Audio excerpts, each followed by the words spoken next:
Welcome back to the Two Yorkshire First Saint Rugby League podcast. There's myself, Gaz, Carl, and Jordan again. A new addition to this, actually. It's a Rugby League fan podcast by the fans, for the fans. So, review of round 25, Carl. Yeah, so we'll start off with Thursday night's game. That's just passed us by. We had Salford taking on the Catalan Dragons, and this very slim win by the Dragons. I think they sort of turned it on towards the second half and nicked a win by 1 point. So it was 17-16 to the Dragons. The other game was Huddersfield Leeds. Jordan, your team. Obviously, a very convincing win for the Rhinos. What was your take on it, mate? It were a weird one for that game. It wasn't. We weren't firing all cylinders like the last few weeks. Just not there. I was like lucky. I thought we were lucky that to get 26 points. To be fair, because we gifted a lot of possession for Giants. I thought we could have killed the game quite early on. I think it took us 10 minutes to score with Harry Newman. We were making some silly errors. It was like we were struggling to attack. And then obviously when Jake Connor went off with his, I thought it was his shoulder. It might be his ribs. I'm still waiting for confirmation on what's going on with that. But we were a little bit off even when he were playing. I say we went 8-0 up at half time.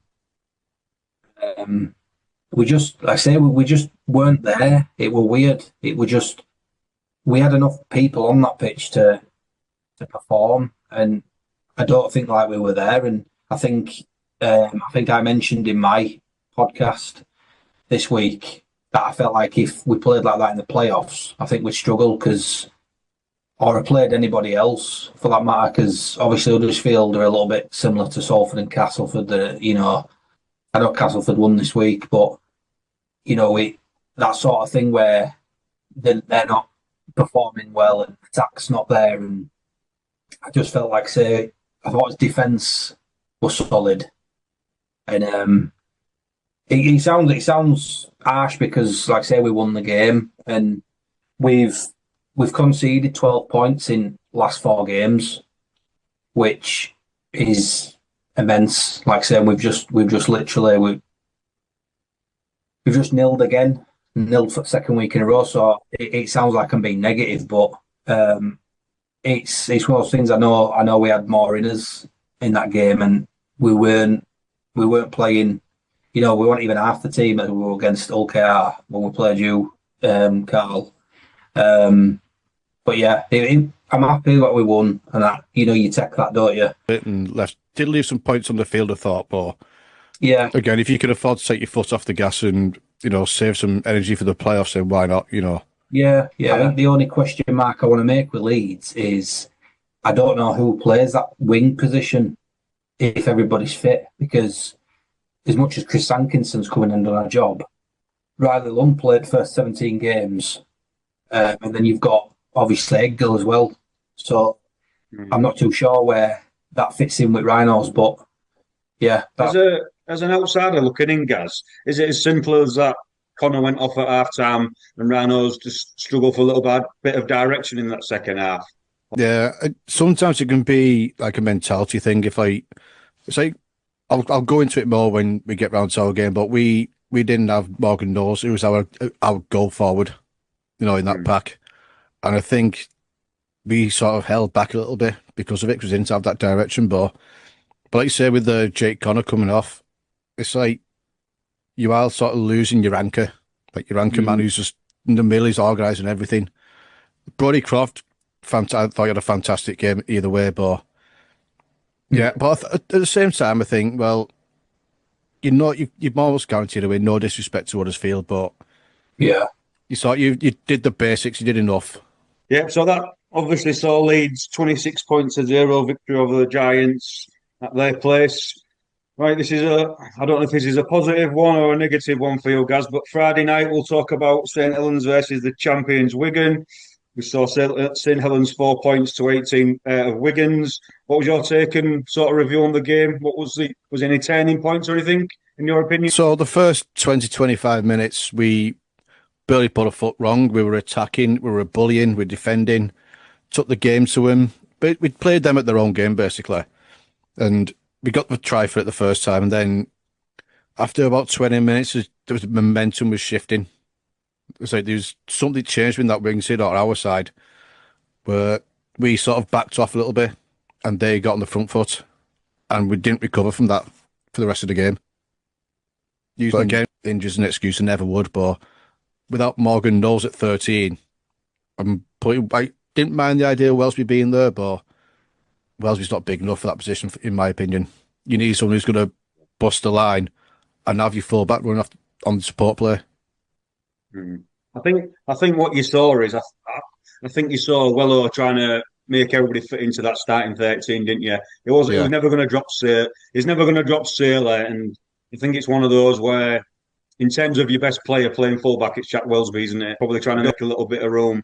And then in saying that, obviously, any team that sees Welsby line up at 13, Welsby will do a job, but obviously they're going to send a lot of traffic his way and make him work hard, in the middle of the pitch. So these reasons for it, what I saw was Saints had the best of the action in the first 20 minutes, and Wigan doing what they do is they hang on in the game, don't they? And then the minute they get a chance, they make you pay and they make you punish.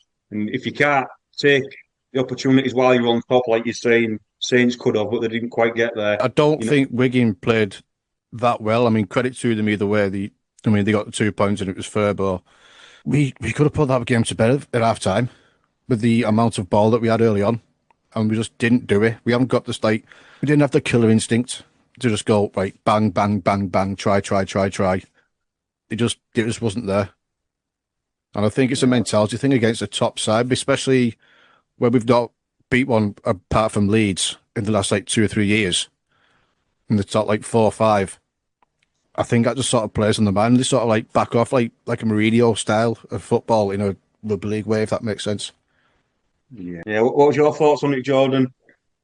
I think I was discussing with Gaz before. I think Saints are going through not a transitional period, but they need some signings, some a new halfback or something. They need something to Wigan obviously have got their team sorted, haven't they? Cade Ellis is playing well.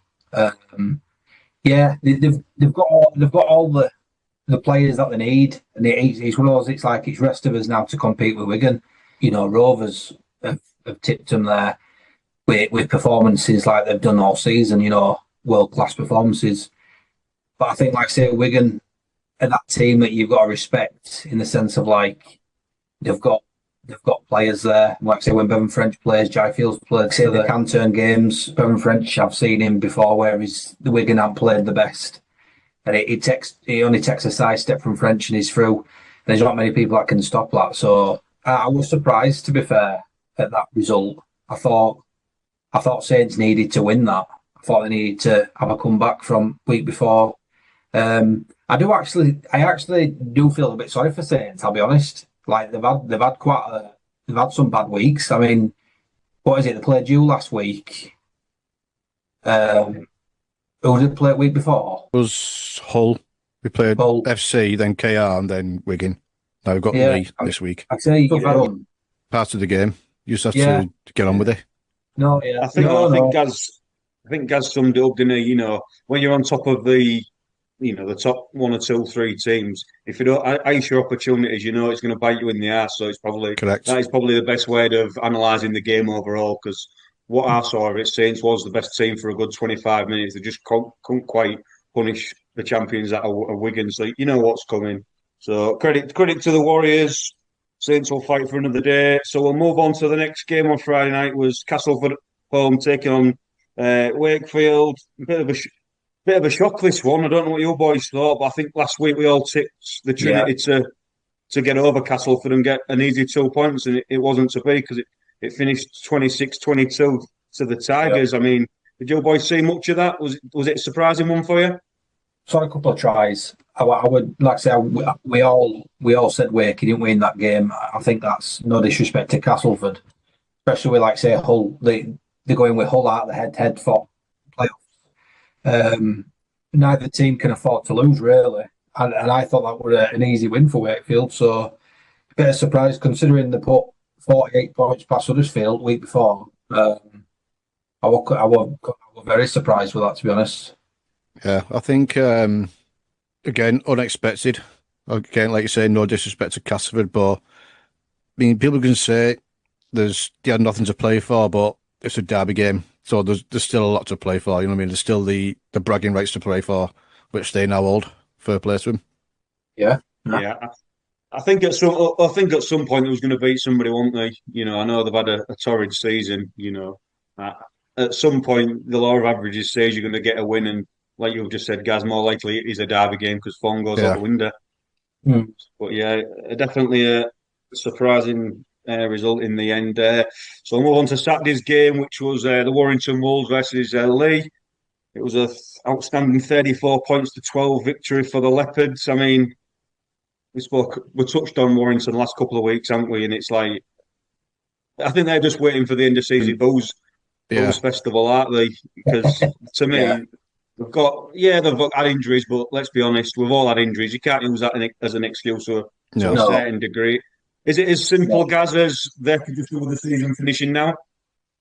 Yeah. I mean, it's a weird situation with Warrington because the way that he started the season was firing on all cylinders, and once he beats us 3 times, he just gave up. Then it's like, oh, we've beat these idiots 3 times now. We don't need to play for anything. That's how it seems because every bugger else is beating them. Like, oh, bloody hell.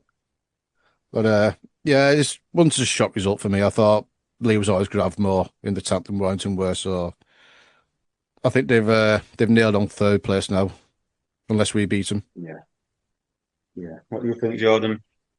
Yeah, I don't know. It seems to be a regular thing with Warrington. They always start well.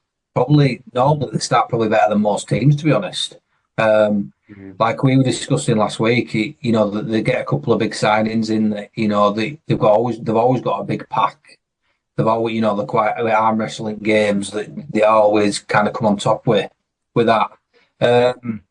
Yeah, it's one of those. They're just falling short again. I can't explain it, to be honest. There's no real reason. Like Gaz just said, you know, we all suffer with injuries through season. You know, like look at Saints. Saints have had injuries. Saints haven't finished where they have. Like they've still managed to push forward and maintain into playoffs. I don't really see how there's excuse there. As to why they've dropped form so much. You know, I touched on last week, didn't I? That I did say that there's this season. I think there's a lot more teams failing that expectation than the teams that are above. You know what I mean? There's at least 4 teams down there that, you know, God, they're going to have a really, really good pre-season. I don't think that, you know, either of them can carry on in 2026 the way they have. It's just, it's one of those, and like I say, question mark on Burgess. I don't really know how he can keep his job after that season. But apparently they're keeping him out there, as what we've heard rumour wise. So yeah, I think his job's safe for the new season by what people have read. I think Gaz mentioned it last week also, didn't you, Gaz? So yeah. It's one of those, isn't it? I mean, what I would say is, like, let's not take no credit away from the Leopards because on their day they can turn anybody over. You know, they've got some speed. They've got some speed out back and on the wings, haven't they? They've got some big middles. They've got, you know, Lockie Lamel can control the game all day long. And to be fair, they've got a hell of a coach. They'll threaten the playoffs, won't they? Yeah, I mean, you know, like didn't really mention Leigh. Yeah, like give full credit to them. They've turned it on this year. They've fully deserved where they are. Great coach, you know that. You know, Lam middle, he's controlling a lot of things. They've got a decent pack. They're doing well. Like I say, full credit to them. It's going to be one of those question marks in it, like how far do they go in playoffs? They've definitely got it in them to go to the end. So we'll see, won't we? Yeah. I mean, I said I said like and towards the end of last season as well. Listen, it's all well and good being up there in the mix, but you need to stay there and be consistent. And they're proving me absolutely wrong. They are up there and they are doing it. Same with OKR. They're up there and they're staying there. They're your two teams, aren't they? They're your two teams that have, out of everybody, have maintained that, over the last few seasons. And full credit to them. Like I say, they deserve to be where they are. So, yeah. Same as yourselves as well with Leeds. You know what I mean? They've turned it on. Brad Arthur's just come and sorted everything out there. Yeah. All this season. Yeah. We've done it. Finally, playoffs. And that's the exciting thing in coming into the playoffs the next couple of weeks. There's a lot of teams that can beat a lot of teams, so it only makes for good viewing and the standards to be high throughout these playoff games. So it's going to be very intriguing to see what happens. So that wraps up Saturday. Sunday, a small matter of the Hull derby, the real derby, the only derby, guys. I was waiting for that. We'll call it 1-1 then. Yeah, so my team, my beloved Hull Kingston Rovers, was played at Craven Park, and we scored an 18 points to 4 victory over the old enemy. I won't ask you two first what you thought. I'm going to give my opinion first because I thought Rovers was absolutely woeful. As good as they've been all year, they was very, very poor. Yes, there's things that they could have controlled better themselves, but as much as it pains to say, Hull FC, they did sort of do a number on us in terms of blowing the ruck down. The conditions probably suited them better. There was a little bit grubbing in certain parts of the game, and they did what they needed to do to stay in the game for a long period of time. Yes, they got away with murder. Yes, they did things that you wouldn't normally see, but it worked for them. And it was only until the last 15, 20 minutes where Rovers managed to create a bit of space on the scoreboard, and it sort of ran away with us. In terms of the match review panel, I don't know if you boys have seen that today, but it's as bloody dominated. Somebody's absolutely ridiculous. And at the time when I was watching the game yesterday, Hull FC got away with a hell of a lot, and I think that reflects in the match review panel today because it's Hull FC player after Hull FC player, and that's not me being biased. That's just me giving my honest opinion. It's not really biased. If you look at the list, it's there in black and white, isn't it? So yeah, but you'll get people listening to this thinking, well, he's a Rovers supporter, blah, blah, blah. But one thing I would say is Elliot Minchella is a lucky boy also. Yeah, that was a nasty one. You boys probably saw it on the TV. I didn't see that. So I'm all for this mitigation of the opponent player falling, and that's what saved him in the end, but he didn't fall very far. So he's very lucky that he didn't receive a straight red. And then after today's match review, he managed to get away with no ban, which is very surprising.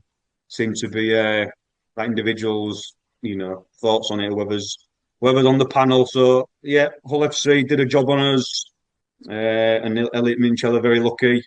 Did anybody see the Ashworth incident? There's a bit of naughtiness on the ground. Yeah, what was your thoughts on that, guys?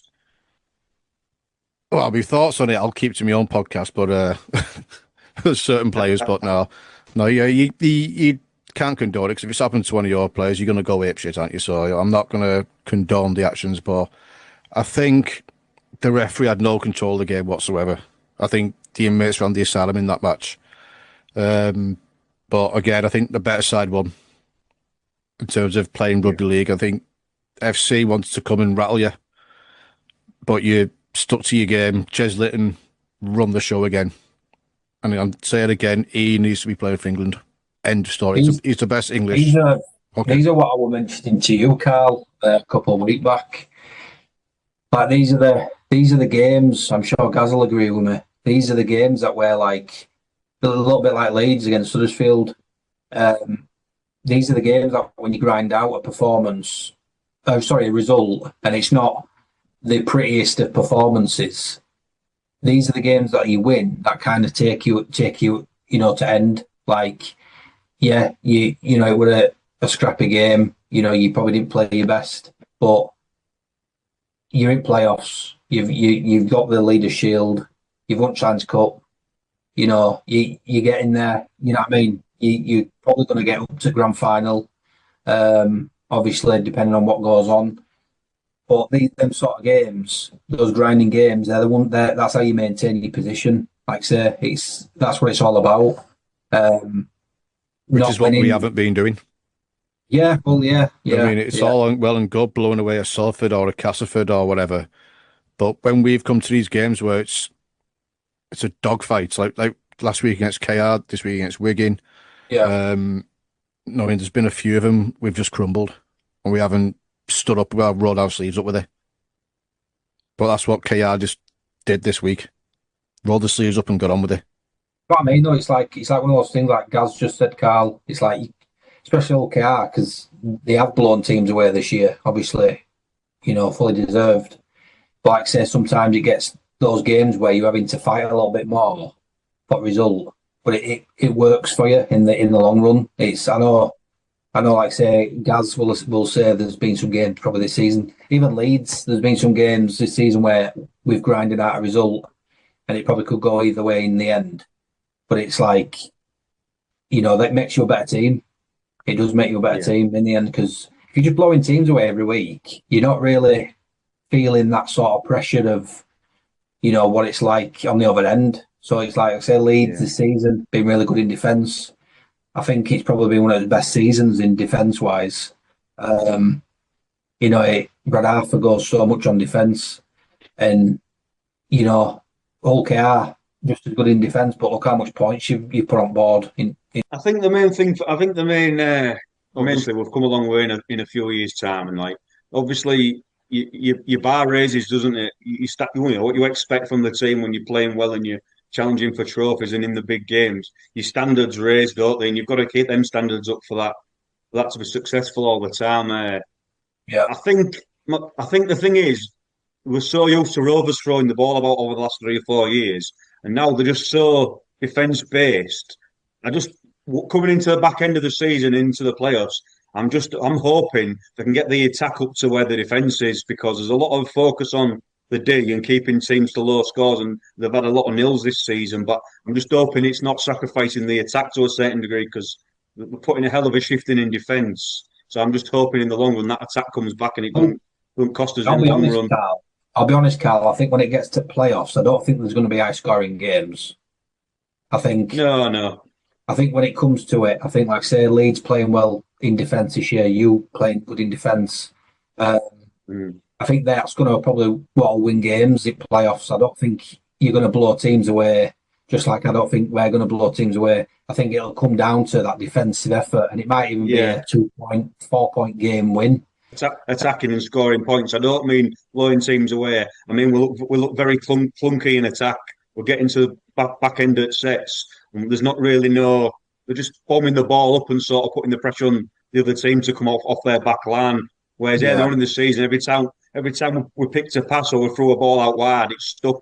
I mean, Gaz will tell you there was very scrappy against Saints last week, and again this week was scrappy against Hull FC. So that's the point. Is sort of we're clunky rather than we're not going to blow teams away. I'm just hoping that cleanliness comes back in attack. The thing is, though, with those games, that is where you're testing your team spirit properly. Yeah, I mean, where you need to keep turning up for each other when it's not going quite your way when you're used to it. Keep turning up for each other.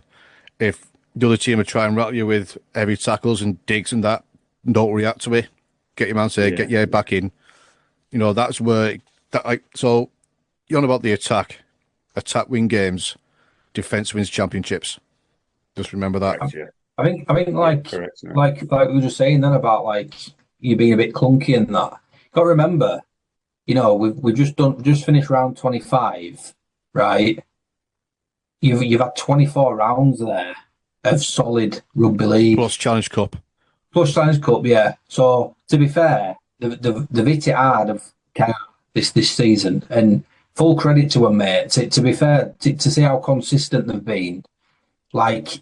They've had a couple of scrappy games. Like, look where you are, you're still there. So I wouldn't think too much about it, if I'm being honest. Like, no, to maintain for that long period. Not many teams can say that. So, like I say, I think you're probably reading a bit too much into that. I think it's getting to a point of season now where your players probably are tiring. Probably all of us are.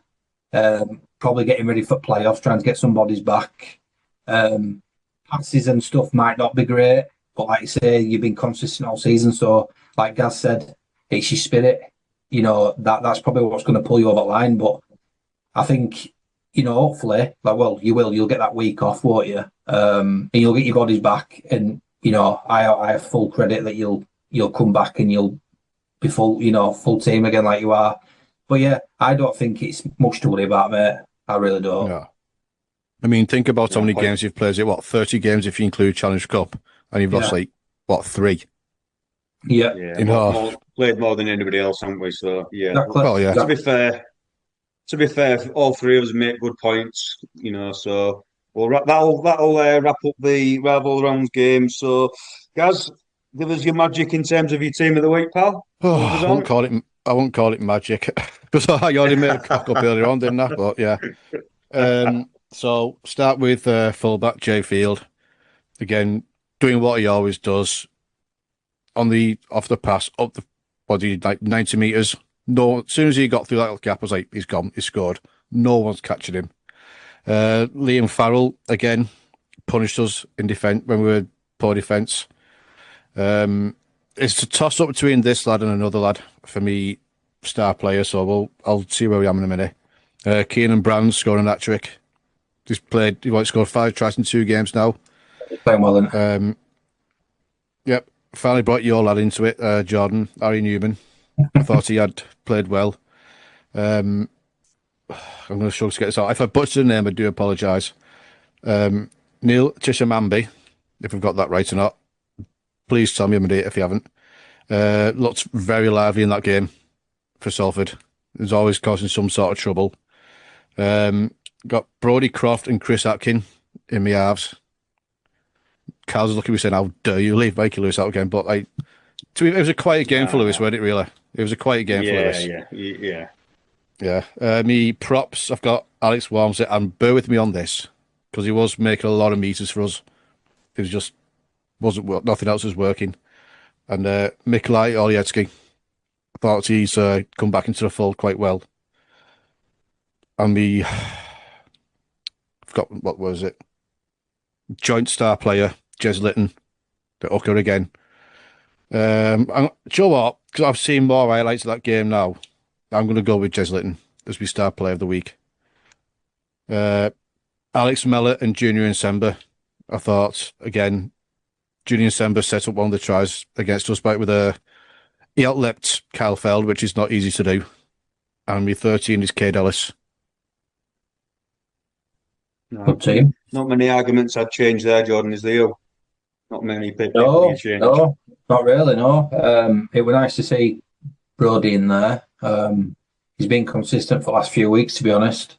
Yeah, I'm very happy with how he's playing. Obviously, Harry Newman getting in there. There's a lot, like I said, there's a lot of good players this season, well, week by week. So it's a tough one to even get in there. So yeah, it's nice to see 3 rival players in there. And everyone listening or watching, whatever, don't take my team as gospel. Like, it's just entirely my opinion. No one's going to have the exact same 13. No, it's just us having a bit of fun, really. To be fair, I'm glad you put Walmsley in, mate, because that first half an hour, he absolutely ran his blood to water, didn't he? I mean, I don't know the meters he's made or the contact, after contact meters, but it seemed to me that he was here, there, and everywhere. So there's no more deserving than him this week to be. Yeah, he had more carries than he normally does. But I think, again, that was the absence of Morgan Knowles. Yeah. So 100%. So we move on to Jordan's try of the week. And I think I might know what it is. You probably will. Well, maybe, I don't know. But like I say, I apologise anyway, because I haven't managed to see most of games. So, like I say, I've been away. So, it's going to be a biased week. And like I say, there's probably a lot of tries I've not seen, I'll be honest. I'll put my hands up and say. But I have gone this week with... Last one, pressure on Croft. He's going to run it. Miller did well to take that in. Has he gone behind his own man there? No, little chip over the top for Miller. Miller gets it, gives it to Croft. Croft for the line, slides over. Intelligent from Brodie Croft. Line breaks and breaking the line. Well, Lockie Miller doesn't do it through running the ball. He does it through spotting space and kicking into that space. He sets up Brodie Croft for his third try of the season. And it's great support from Brodie Croft. Just because of Miller, Lachie Miller. I mean, you know, it was a scrappy game. Miller kind of lost direction where he was going. A little chip over the top, out of nothing. And for me, it was a pass. It was a pass that, you know, he knew Croft were there.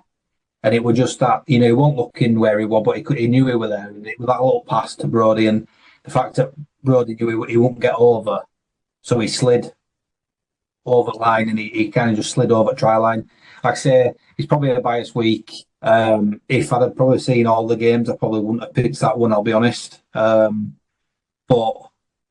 I just think, I just thought that were a brilliant try. I thought that were really good. Out of nothing, you know, we were kind of playing a little bit bad in that time period at game.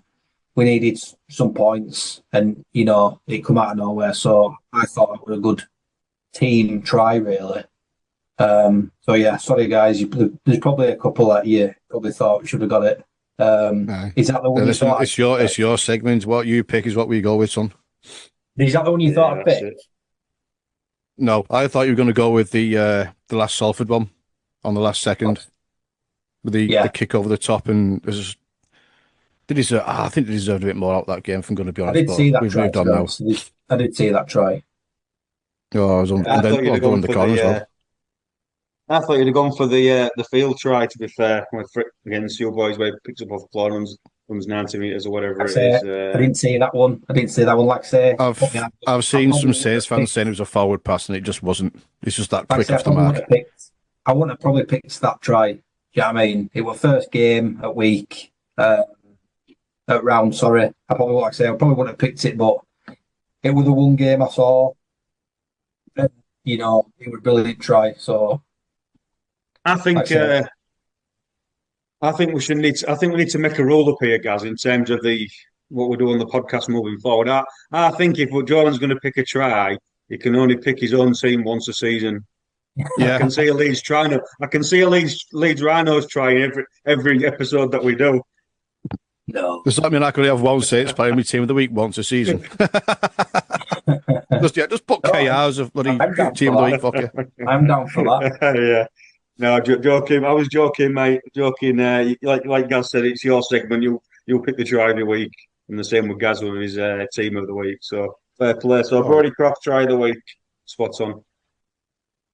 Right. So we move on to the news now with Carl, the Zig segment. Yeah. So there's a bit of variation in this week's news. There's some really random stuff which I've read, and I think I'll start off with one of the most randomest thing you've ever probably heard, especially in the last 9 years. You actually texted me, guys, didn't you, and stated that former Huddersfield Giants prop, Ale Crabtree, comes out of retirement to play for Huddersfield Rugby Union Club after 9 years out of rugby league, which is a hell of a... Yeah, exactly. So random. Yeah. There's nothing more random at the moment, is there? I mean, fair play to him if he thinks his body can do it, especially when he's a former prop. Well, like I say, if a player's been away from the game, you know, for 9 years, might have healed up, might feel a bit better now. You know what I mean? You see like his old players in the charity games, stuff like that. I mean, I know it's not full contact all the time, but I mean, it's still a lot of running for like, blokes reaching the 50s or whatever. So, test, if he's happy.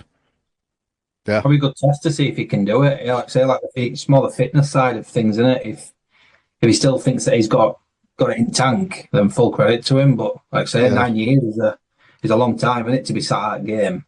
Yeah. I mean, well, good luck to him, you know what I mean? If he can get a season out of it, then, good for him. Yeah. No, definitely. It's rather him than me, that's all I would say. Especially being an ex-prop and out of the game for 9 years. The chances are keep himself in good shape, won't he? So rather him than me. Fair play to him and all the best. Is actually, I won't say it's a good one for me, and I won't say it's a bad one for me, but I've always liked this guy. So Hull FC's Jordan Rapana retires at the end of the season, age 36. He has played a total of 240 games and counting, 5 for the Gold Coast Titans, 214 for the Canberra Raiders, and 22 for the Hull FC so far today. Obviously, I think there's 2 games left in his season. Or did he get a ban today? I don't know if he was one of them who was up for in front of the panel. So yeah, credit to him. He's also played 16 games for the Kiwis, 3 games for the Cook Islands, 1 game for the Maori All Stars, and 1 game for the Kiwi Maori. Like I say, legend of a player down in the NRL, absolute legend of a guy for the Canberra Raiders. And as much as it pains me to say, because he plays for that lot, credit to him and all the best in his retirement. What's your? Yeah, well, that's what we refer to him as, from the east side of Hull, mate. So, yeah, what was your thoughts on that? He's been a Stonewall player, hasn't he, over there? Yeah. Listen to it. Triple figures in the NRL. It's some doing, and to represent the Kiwis. I mean, we look at the likes of Sonny Bill Williams, Sean Johnson. Those lads of Hoya, like players like that, who's absolute great players. To get in there is something. So fair play to him. He's had a good career, and good luck to him in his post career. Yeah, Jordan. Yeah, I think obviously, like that Gaz says, he's had a great career. He's done great in NRL. He's a fair, he's a legend in NRL. I think when Hull were on that rebuild, and they signed him to come over here, I thought it was a bit of a question mark for me because considering his age, they brought him over and he stuck #1 shirt on him, and he's very pacey to say his age. I expected him to be a bit of a flop, to be honest. Obviously, I were wrong. Yeah, it's one of those. It's one of those with me. Like when you get someone of age that comes over at Super League, you always have that question mark. Whether it's my team or any team, you have that question mark of like, are they coming for a paycheck? Are they done and they just want like an easy sort of season? But he's got his head down. Yeah, I think Super League's toughest league. So, they come over here, they're in for a shock, in my opinion. I mean, he's done his job. He's played well. He's retiring. So, I suppose for him, he's retiring on a high. So, it's full credit to him, yeah.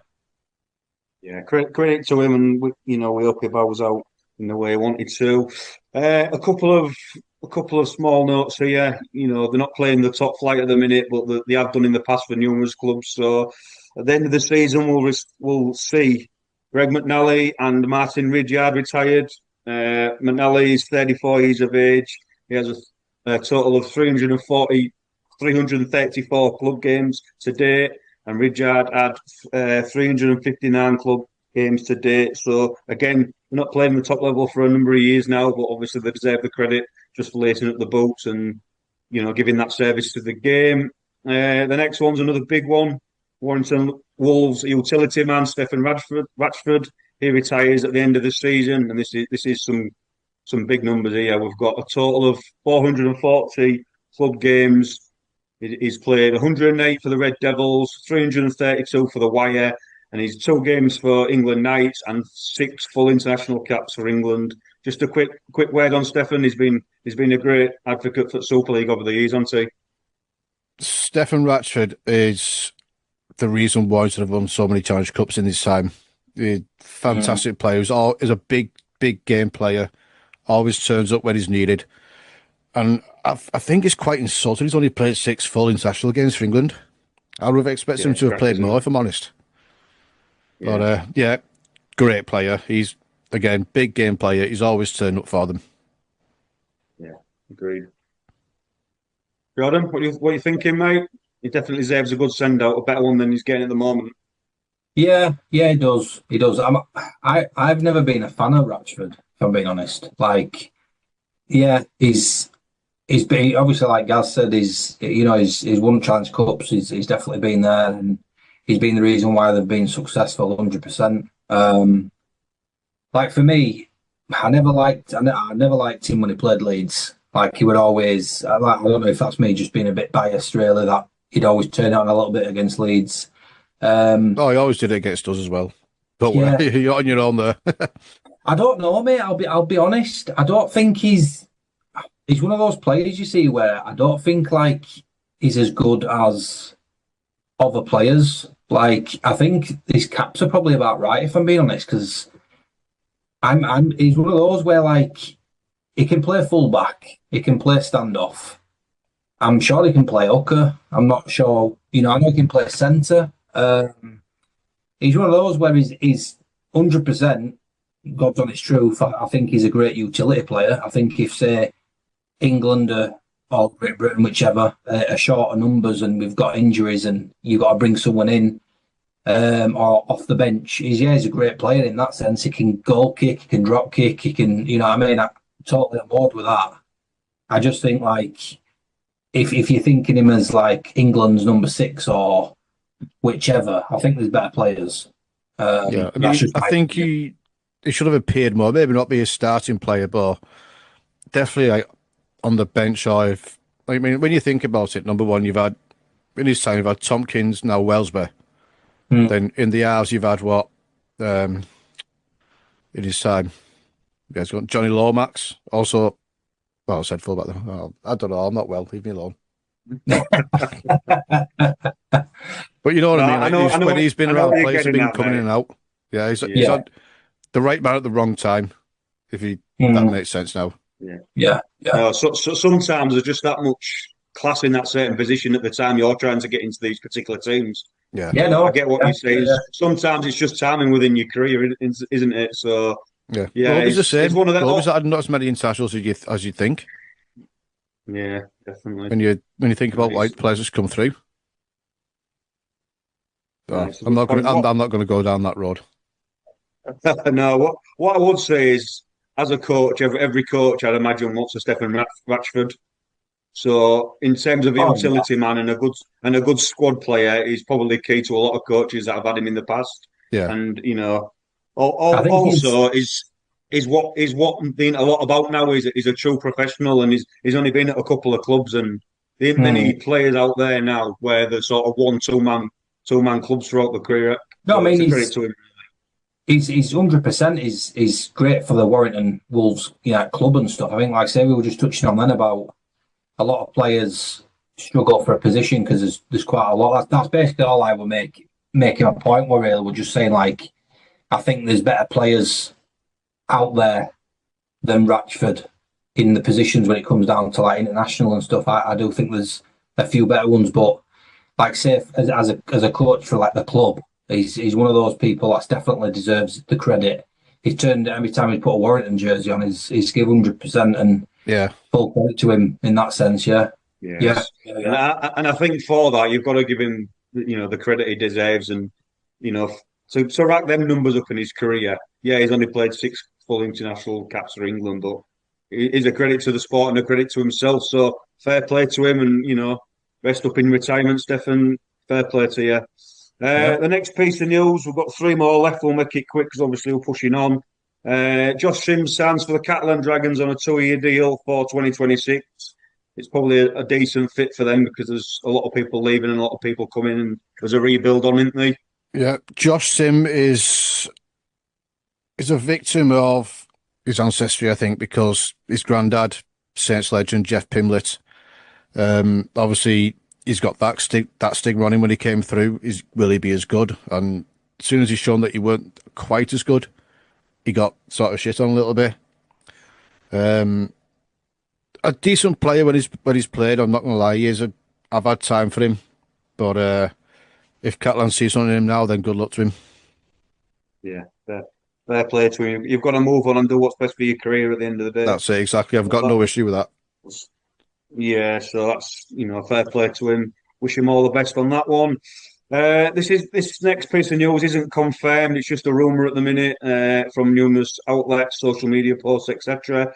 There is Billy Sirenen is set to join his brother Curtis at St Helens, and I also believe Curtis will extend in the next week or two. You'll be a St Helens fan, Gaz. Would you be happy with that? Yeah, but I mean, a lot of people have said, "Oh, he's done nothing for Catalan this season." It's like, well, not a lot of players have, if I'm going to be completely honest. Not many of them turn up. I don't know if it's a mentality thing or what, but I think being around his brother, big brother Curtis, might give him a bit more of a kick up the backside.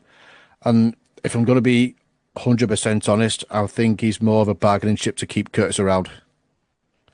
Yeah. But if that's what needs to be done, then, fair enough. I think Batchelor's moving on as well. He needs to all FC, so will that open a spot for him? Does it work in terms of the numbers? Yeah, I think we had the best season of Batchelor's career in 2022. And he's never, not to his own fault, but he's just had too many injuries and he's never really recovered from it. But yeah, we got some good years out of that with Joe, so good luck to him, and hopefully Bailey can slot in and do a job for us. Yeah, definitely, mate, definitely.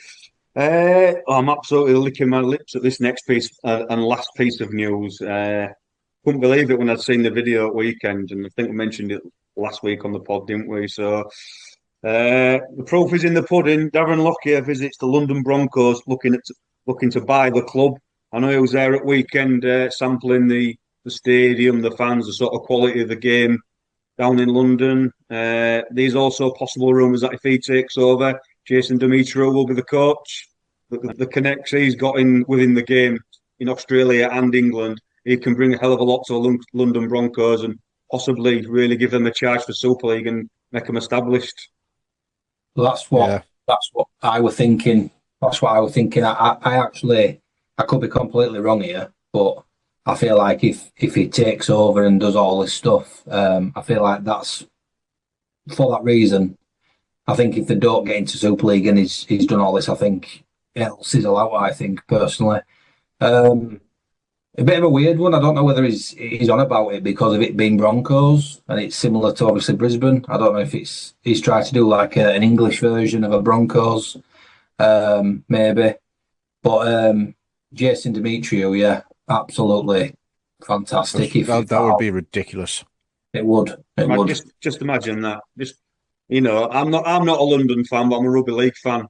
So yes, they don't get the biggest of crowds, but just think what they could bring to the competition. I mean, obviously he's the head of it, but there's a consortium behind Darren Lockyer, isn't there? And like I say, he's one of the biggest legends ever to grace any Hello Turf in one of the best halves to ever play the game, like you said. It's one of those for me where it's like when Toronto were formed, and it was like a quick fix thing. In the league, they've done this, they've done that, and they can't get the crowds in, and it's just a quick fix sort of thing. They've signed Demetriou in, they've bought us a couple of stars, and the struggle.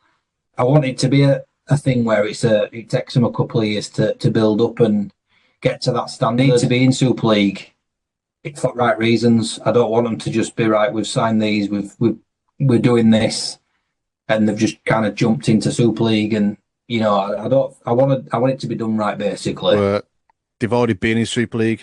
You know what I mean? They've already been up there. Yeah. I'm sure they didn't get to a Challenge Cup final one year. Yeah, Leeds beat them. Leeds beat them in '99. Yeah, they've been up there. So it's not like they've like a brand new side like Gould Vikings. It's a side that's already established. Richard Branston used to own him. We all know the story behind him and Sculthorpe. To be fair, mate, it's the crowd. It's like I touched on it. It's the crowd. They've never really been able to bring in the crowds. And I don't know whether that's because it's London and it's quite pricey. I don't know. I don't know if they need to maybe look at the pricing. But yeah, that's why they've struggled. Really, it's the ticket selling. But with a name like that and the coach as well, if they market it right, saying, "Listen, we've got an NRL legend, Origin legend, Australia legend coming sorting this club out, and they're bringing one of the best coaches in the world over to sort it out." It's like, well, let's go and see what this is about. And if you start 100%. Playing the rugby and start getting successful, people will still keep coming. Yeah, no, 100%. Yeah, 100%. So it's going to be all down to the marketing, I think. Yeah. But for me, he's like I said to you earlier, he's one of my heroes of all time. He's Darren Lockyer, and if I was a betting man, I would say he would make it work down there. So Super League and You know, they get where they want to go because it'll only be positive for everybody involved in the game. Oh yeah. And that concludes my weekly news. Right then. So Jordan, let's quickly go through the round 26 fixtures. Yeah. So round 26 on Thursday, Leeds doing it again. Got second week in a row. Leeds are at home to Catalans. Thoughts? I don't see anything other than a Leeds win, if I'm honest. You know, I mean, Catalan have just been. It sounds harsh, but they've been spineless this season. And if we can go over there and beat them, which we haven't done for a good while, you know, something's not right there. So even if Jake comes out and you rest him, I don't see you having too many issues. Yeah. Carl? Yeah, I think, especially Leeds at home as well, I think you'll be comfortable in for the Rhinos, maybe by 12, 18 points, if I'm honest. It's last Leeds home game at season, because obviously they go away to Wigan week after on last game. So sure Leeds will want to put a big performance in that game. Going to be the game of the round, that is. Yeah. No, I agree. So that's the only game on Thursday. And then Friday, we have Lee at home, St. Helens. I'll just get blind drunk. I'll just get blind drunk, so I have to watch it. It's tough. Another week. I'll just sit there and stand going. Listen, I'll be there. Yeah. Again, if we can find a way of nullifying them, which is not easy at all, it's a big ask. We've got a chance. I mean, with our defence, because I mean, yeah, we have played OKR, we have played Wigan, but we haven't been blown away points wise by either. Yeah, if we could sort that attack out, we've got half a chance. So we'll see. Carl? Yeah, I hate to say it, but I think if Saints was playing at home, I'd back Saints. But at the minute, I'd probably back Lee for that reason. Yeah, I think they're difficult to beat. No, I don't blame you at all. They're difficult to beat on their own patch. Normally, sort of right into the season, don't they? They're there or thereabouts. And I just think with Saints are just lacking that little bit of execution in attack. And I think in these big games, I think in these big games that is the difference. And I think it showed last time out against Wigan Warriors. Lead by maybe 8 points, maybe. I'm going to back Saints in that game. Bloody hell. I'm going to back Saints in that game. I think, like I said, full credit. You know, you've had a really tough few weeks who you've been playing, and I think this is going to be the game that you come out. Like I say, I agree. It's going to be a tough game, 100%. I think anyone's going to be silly to say that won't be. I think you'll win this game. I think this is what because obviously in the table sense, it's you two kind of rubbing up against each other, isn't it? So yeah, I think you'll do them. I think you will. I think you'll do it by a few points. So I'm going to back Saints in that game, and then this could be a tough game considering Castleford doing Wakefield in round 25. So Wigan are at home to Castleford. Thoughts on that? I only see a Wigan win, to be honest. I mean, they're in the form at the right time now, aren't they? So they've got pretty much the strongest side back, more or less. So I think anyone who's playing Wigan now needs to be worried. You not see a scare from Castleford, maybe? No, I think Wigan have got too much. Yeah. I don't mean to be crude or straight to the point, but I think Wigan by 30. I generally do. Like Gazza just said, they're in the straps at the right time of the season. Yeah, Castleford got a good result, last week, and I just can't see anything else. As much, don't get me wrong, I'd love Castleford to turn over Wigan because it helped Rovers, but I just don't see it, mate. I'm one of them. Wigan at home as well. Wigan at home, they've got so many home games back end of the season at the Brick. They're not playing well, but they're hanging in games, and then they're scoring points when they need to do it, and they're always there or thereabouts, aren't they? And as much as it pains me, it probably pains Gaz more. The champions for a reason, so for me, it's just Wigan by 30, if not a bit more. But So that's it for Friday. Saturday, got Hull FC at home to Warrington. That could be a good game. Yeah, I think I see Warrington winning it, if I'm going to be honest, especially with the review panel. And, I don't know how many players have been banned. I've not had a proper look at it, but... Are we all saying that, Gaz? I'm just looking at the match review panel, actually. So, penalty points and fans, they've got Liam Watts, Amir Burra, Yusuf Aydin, Jordan Rapane, times 2. Jack Ashworth referred to a tribunal.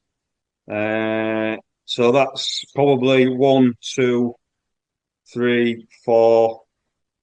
One's a fine, one's a suspension, another one's a suspension, another. So they've got 3 suspended out of the 5.